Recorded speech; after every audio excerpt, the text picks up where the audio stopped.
ಧಾರವಾಡ ಜಿಲ್ಲೆ ಕಲಘಟಗಿ ತಾಲೂಕಿನ ನೆಲ್ಲಿಹರವಿ ಗ್ರಾಮದಲ್ಲಿ ಶ್ರೀ ಗ್ರಾಮದೇವಿಯರ ಜಾತ್ರೆ ಮಹೋತ್ಸವ ಭಕ್ತಿ ಸಾಂಸ್ಕೃತಿಕ ವೈಭವ ಹಾಗೂ ಜನಸಾಮಾನ್ಯರ ಉತ್ಸಾಹದೊಂದಿಗೆ ಅದ್ದೂರಿಯಾಗಿ ಜರುಗಿದೆ.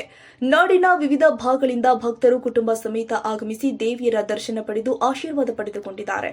ಜಾತ್ರೆಯ ಅಂಗವಾಗಿ ಪ್ರತಿದಿನ ಸ್ವಾಮೀಜಿಗಳು, ಶರಣರು, ಸಂತರು ಹಾಗೂ ಮಹಾತ್ಮರು ಸಮಾಜ ಸುಧಾರಣೆಗೆ ಸಂಬಂಧಿಸಿದ ಹಿತವಚನಗಳನ್ನು ನುಡಿದು ಜನರಲ್ಲಿ ಜಾಗೃತಿ ಮೂಡಿಸಿದ್ದಾರೆ. ಜಾತ್ರೆಯ ಪ್ರಮುಖ ಆಕರ್ಷಣೆಯಾಗಿ ವಿವಿಧ ಕಲಾ ಸಂಸ್ಥೆಗಳು ಹಾಗೂ ಕಲಾವಿದರು ವೈವಿಧ್ಯಮಯ ಸಾಂಸ್ಕೃತಿಕ ಕಾರ್ಯಕ್ರಮಗಳನ್ನು ನೀಡಿದ್ದಾರೆ. ವಿಶೇಷವಾಗಿ ಉದಯೋನ್ಮುಖ ಸಂಗೀತಗಾರ್ತಿ ಕುಮಾರಿ ಮಹಾನ್ಯ ಪಾಟೀಲ್ ಅವರ ಸಂಗೀತ ಕಾರ್ಯಕ್ರಮ ಎಲ್ಲರ ಮೆಚ್ಚುಗೆಗೆ ಪಾತ್ರವಾಗಿದೆ.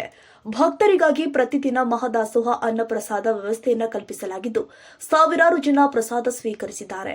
ಜಾತ್ರೆಯ ಸಂದರ್ಭಕ್ಕೆ ಗ್ರಾಮದಲ್ಲಿ ಚಿಣ್ಣರಿಗಾಗಿ ವಿವಿಧ ಆಟಿಕೆ ಮಳಿಗೆಗಳು, ಅಂಗಡಿಗಳು ಜಾತ್ರೆಯ ರಂಗು ಹೆಚ್ಚಿಸಿದೆ.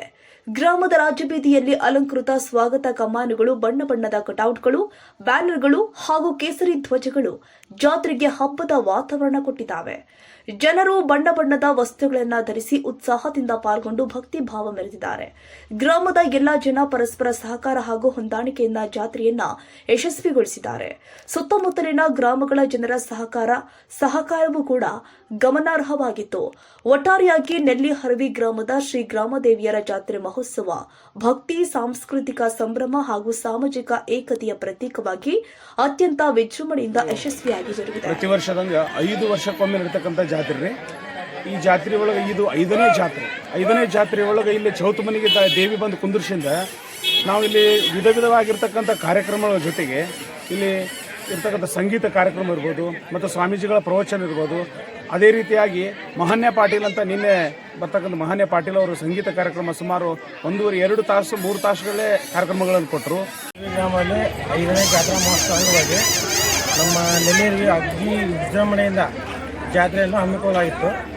ಆದ ಕಾರಣ ನೆಲ್ಲಿಹರವಿ ಗ್ರಾಮದ ಎಲ್ಲ ಸಕಲ ಸದ್ಭಕ್ತರು ಯಾವುದೋ ಒಂದು ಸೇವೆ ಇರಲಿ, ಒಂದು ಊಟದ ಸೇವೆ ಇರಲಿ, ಒಂದು ಪೆಂಡಲ್ ಸೇವೆ, ಯಾವುದೇ ಥರದಲ್ಲಿ ಒಂದು ಏನು ಹೆಚ್ಚು ಕಮ್ಮಿ ಆಗದಂಗೆ ಆಜು ಬಾಜು ಹಳ್ಳಿ ಈ ಬೊಮ್ಮಿಗಟ್ಟಿ, ಅರಳಿಹೊಂಡ, ತಾವರಗೇರಿ, ಮುಕ್ಕಲ್ಲು, ಆಸ್ಕಡ್ಡಿ ಗ್ರಾಮಗಳಿಂದ ಎಲ್ಲ ಗ್ರಾಮಗಳ ಭಕ್ತರು ಆಗಮಿಸಿ, ತಾಲೂಕಿನಿಂದ ಎಲ್ಲ ಭಕ್ತರು ಆಗಮಿಸಿ ಎಲ್ಲ ದೇವಿ ಆಶೀರ್ವಾದ ಪಡೆದಂತೆ.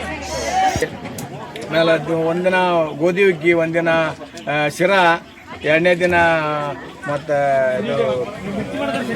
ಬಿಸಿಬೇಳೆ ಭಾತು, ಆಮೇಲೆ ಶಾವಿಗೆ ಪಾಯಸ, ಆಮೇಲೆ ಹೆಸರುಬೇಳೆ ಪಾಯಸ. ಅದೇ ದಿವಸ ಹಂಗೆ ಪ್ರತಿನಿತ್ಯನೂ ಚೇಂಜ್ ಆಗ್ತಾ ಇರ್ತೈತೆ ರೀ. ಸಾಬು ಅಕ್ಕಿ ಪಾಯಸ, ಆಮೇಲೆ ಒಂದಿನ ಬೆಳಗ್ಗೆ ಉಪಹಾರ ದೋಸೆ, ಆಮೇಲೆ ಕಡೆಯ ದಿನ ಮತ್ತು ಗೋಧಿ ಹುಗ್ಗಿ, ಆಮೇಲೆ ಪೊಂಗಲ್ಲು, ಆಮೇಲೆ ಮಧ್ಯಾಹ್ನ ಊಟಕ್ಕೆ ಮಿರ್ಚಿ ಮತ್ತು